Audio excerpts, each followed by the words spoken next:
बिस्मिल्लाहिर्रहमानिर्रहीम। अस्सलाम वालेकुम नाज़रीन, मैं हूं जावेद चौधरी। फसाद इंडिया के father of nation Mahatma Gandhi kurta नहीं पहनते थे। उनके जिस्म पर सिर्फ एक लंगोटी और पांव में लकड़ी के खुरदरे जूते होते थे और वो सर्दियों में एक चादर ओढ़ लेते थे। एक दिन स्कूल के बच्चों का एक ग्रुप गांधी जी से मुलाकात के लिए आया। उनमें से एक बच्चा गांधी जी को कुर्ते के बगैर देखकर परेशान हो गया और उसने पूछा, गांधी जी आप अपने लिए कुर्ता क्यों नहीं खरीद लेते? गांधी जी बोले, लेकिन बेटा उसके लिए पैसे कहां से आएंगे? बच्चे ने मासूमियत से जवाब दिया, मेरी मां सिलाई करती है, मैं उससे कह देता हूं वो आपके लिए कुर्ता बना देगी। गांधी जी हंसे और बच्चे से कहा, बेटा मेरा खानदान जरा बड़ा है, इस पूरे खानदान के पास कुर्ते नहीं हैं, क्या तुम्हारी मां सबके लिए कुर्ते सी देगी? बच्चे ने फौरन जवाब दिया, जी हां बताइए, आपको कितने कुर्ते चाहिए? 2, 3, 4, 10, मेरी मां सब सी देगी। गांधी ने जवाब दिया, बेटा इस मुल्क में 40 करोड़ लोग हैं और ये सब मेरा खानदान है और इनमें से अक्सर के पास कुर्ता नहीं है। मैं इन 40 करोड़ लोगों का लीडर हूं।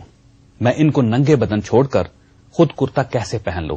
चुनांचे मैंने फैसला किया है कि जब तक तुम्हारी मां जैसी माएं इन सब के लिए कुर्ते नहीं सिएंगी, मैं उस वक्त तक किसी का कुर्ता कबूल नहीं करूंगा। फसाद लीडर वही होता है जो उस वक्त तक खुद रोटी ना खाए, जो उस वक्त तक खुद कपड़े ना पहने, जो उस वक्त तक खुद अच्छे मकान में ना रहे और जो उस वक्त तक खुद गाड़ी में सफर ना करे जब तक आवाम को गाड़ी, मकान, कपड़े और रोटी नहीं मिल जाती। अगर हम इस सच को सच मान लें तो फिर सवाल पैदा होता है कि हमारे लीडर, हमारे अरकान असेंबली फिर किस दुनिया की मखलूक हैं? आप पाकिस्तान के किसी एमएनए, किसी एमपीए और किसी वजीर के गैरेज में झांक कर देख लें, आपको वहां करोड़ों रुपए की गैर मुल्की गाड़ियां दिखाई देंगी। आप सूबाई या कौमी असेंबली के किसी इजलास के मौके पर असेंबली हाल चले जाएं, आप इस गरीब कौम के हमदर्द सियासतदानों को ऐसी ऐसी गाड़ियों से उतरते देखेंगे जिनसे दुनिया भर के सियासतदान महरूम हैं।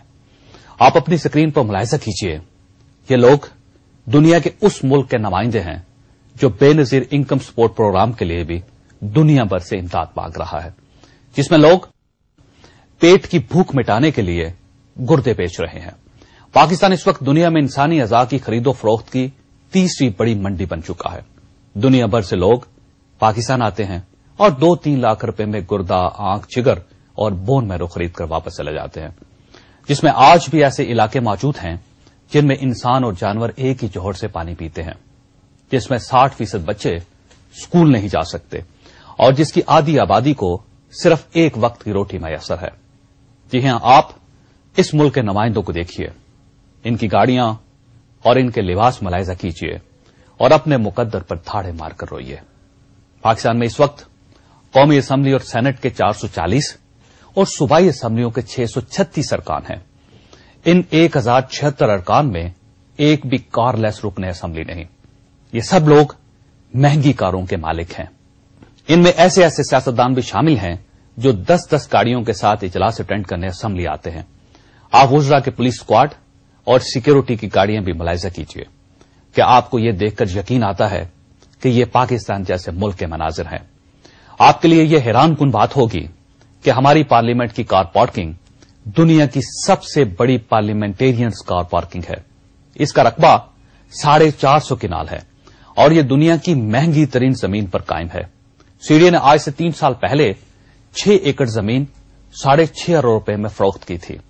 आप इससे इस जमीन की कीमत का अंदाजा लगा लीजिए और इस महंगी तरीन जमीन में हमारे अरकान असेंबली की गाड़ियां खड़ी होती हैं और यह दुनिया की वाहिद असेंबली है जिसके अहाते में साइकिल, मोटरसाइकिल और रिक्शा दाखिल नहीं हो सकता और यह इस लिहाज से भी दुनिया की वाहिद पार्लियामेंट होगी जिसके तमाम अरकान के पास गाड़ियां हैं और ये लोग गाड़ियों पर असेंबली आते हैं।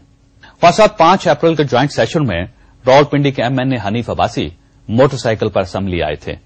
क्या हमारे अरकान असेंबली इनकी तकलीद नहीं कर सकते? क्या हनीफ अब्बासी बाकी जिंदगी भी मोटरसाइकिल पर असेंबली आएंगे या फिर इन्होंने भी जनरल ज़िया की तरह सिर्फ एक बार ही साइकिल चलानी थी? और हमारे नुमाइंदे एक गरीब मुल्क, एक गरीब कौम के नुमाइंदे दिखाई क्यों नहीं देते? ये हमारा आज का मौजू है और हम एक छोटे से वक्फे के बाद मेहमानों के साथ दोबारा हाजिर होते हैं। हमारे साथ रहिएगा।